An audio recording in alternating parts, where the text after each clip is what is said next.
అదే RTV app. వార్తల్ని క్షణాల్లో చదివే అవకాశం ఉంటుంది. ఒక న్యూస్ పేపర్, ఒక టెలివిజన్ ఛానల్ మీ చేతుల్లో ఎప్పుడు. హిందూ సనాతన ధర్మానికి మూల పురుషుడైనటువంటి శ్రీరామచంద్రుల యొక్క కళ్యాణ మహోత్సవం రేపు ఎన్ని గంటలకు జరుపుకుంటే బాగుంటుంది, ఎందుకంటే కొన్ని ఏరియాలలో సాయంత్రం పూట కూడా జరుపుకోవడం జరుగుతుంది. అందుకోసం గాను మనకు ప్రధాన అర్చకులు కోటిలింగేశ్వర ప్రధాన అర్చకులు మహేష్ పంతులు ఉన్నారు. పంతులు చెప్పండి, ఈ యొక్క గడియకు సంబంధించి చూసుకున్నట్టయితే అంటే ఏ టైంలో ఈ యొక్క కళ్యాణం జరిగితే బాగుంటుంది? కొన్ని సమయాల్లో సాయంత్రం పూట కూడా కళ్యాణం జరుగుతుంది. ఆ విషయంలో మీరు ఏం చెప్తారు పంతులు? హరడవ పార్వతీపతే హరహర మహాదేవ హర. రామాయ రామభద్రాయ రామచంద్రాయ వేదసే సీతాయ రఘునాథాయ నాథాయ సీతాయ పథయే నమః. మన పూర్వకాలం నుంచెల్లి త్రేతాయుగం కాలం నుంచెల్లి రామచంద్రస్వామిని కొలవడం మన సాంప్రదాయంగా జరగడం జరుగుతుంది. రామ అనడం వలన చాలా పుణ్యం రావడం జరుగుతుంది. రేపు సీతారామచంద్రస్వామి కళ్యాణ మహోత్సవ కార్యక్రమం ఉంటుంది. శ్రీరామనవమి నాడు భక్తులందరూ కూడా శ్రీరామనవమి నాడు శ్రీరాముణ్ణి సేవించి స్వామివారి యొక్క కళ్యాణం చేయడం జరుగుతుంది. ఈ కళ్యాణం ఎందుకు చేస్తారంటే లోక కళ్యాణార్థం కొన్ని ప్రాంతాలలో వారి సందర్భాలను బట్టి వారి టైంను బట్టి చేసుకుంటుంటారు. ప్రత్యేకంగా భద్రాచలంలో 10 గంటల నుండి కార్యక్రమం స్టార్ట్ అయ్యి 12 గంటల వరకు కార్యక్రమం చేయడం జరుగుతుంది. ఈ సాయంకాలం పూట అందరూ కూడా చల్లదనం కోసం భద్రాచలంలో జరిగినటువంటి కార్యక్రమాన్ని కూడా వారి ప్రాంతంలో చేసుకోవడం వలన వారికి కూడా పుణ్యం రావడం కోసం వారు సాయంకాలం పూట ఏర్పాటు చేయడం జరుగుతుంది. అంటే ఇప్పుడున్న పరిస్థితి చూసుకుంటే ఇల్లుంతకుంట మండలంలో చూసుకున్నట్టే రామాజీపేట టెంపుల్కి సంబంధించి రాత్రి సమయాల్లో ఈ యొక్క వేడుకలను జరుపుకుంటారని తెలిసింది. అలా జరుపుకోవడం వల్ల గడియ అనేది 10 నుంచి 12 మధ్యలో చెప్తున్నారు. మరి రాత్రిపూట జరుపుకోవడం అనేది దేనికి అది దారితీస్తుందని చెప్పొచ్చు?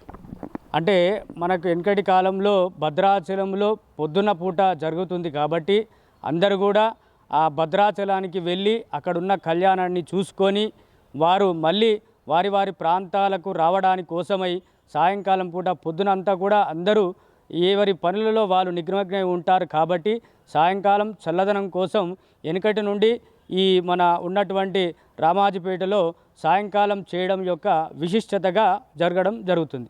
అంటే దేశవ్యాప్తంగా చూసుకున్నట్టయితే రామస్మరణను స్మరించుకుంటూ అందరూ హైందవ సోదరులు భక్తులందరూ కూడా ఆ రామస్మరణ యొక్క చేయడం వల్ల భక్తులకు ఎటువంటి శక్తిని ఇచ్చే అవకాశం ఉందని చెప్పొచ్చు?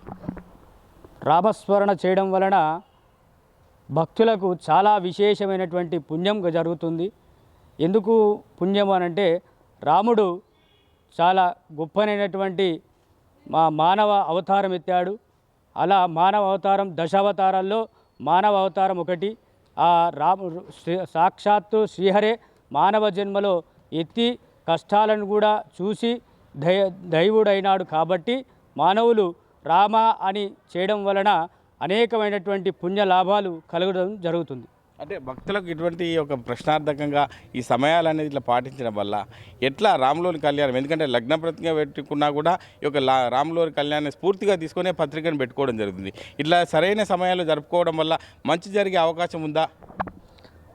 రాముడు వెనుకట మన రామ కళ్యాణము పాల్గొన మాస పౌర్ణమి నాడు త్రేతాయుగంలో చేయడం జరిగిందని కొన్ని గ్రంథాలలో మన రామాయణ వాల్మీకి రామాయణంలో అలాంటి ఉంది.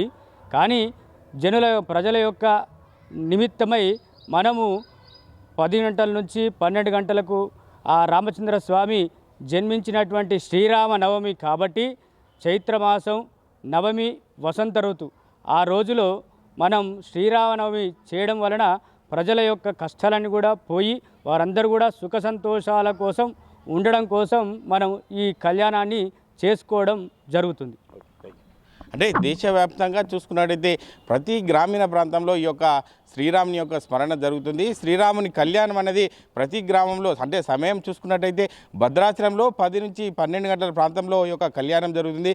అందరూ కూడా ఈ యొక్క కళ్యాణాన్ని జరుపుకుంటారు కాబట్టి ఆ రోజు పవిత్రమైంది కాబట్టి అందరూ జరుపుకోవచ్చని చెప్పి స్థానిక కోటిలింగేశ్వర అర్చకులు మహేష్ పంతులు చెప్తున్నారు. కెమెరామెన్ నెల్లూరుతో మహేష్ ఆర్టీవీ ఉమ్మడి మెదక్ జిల్లా.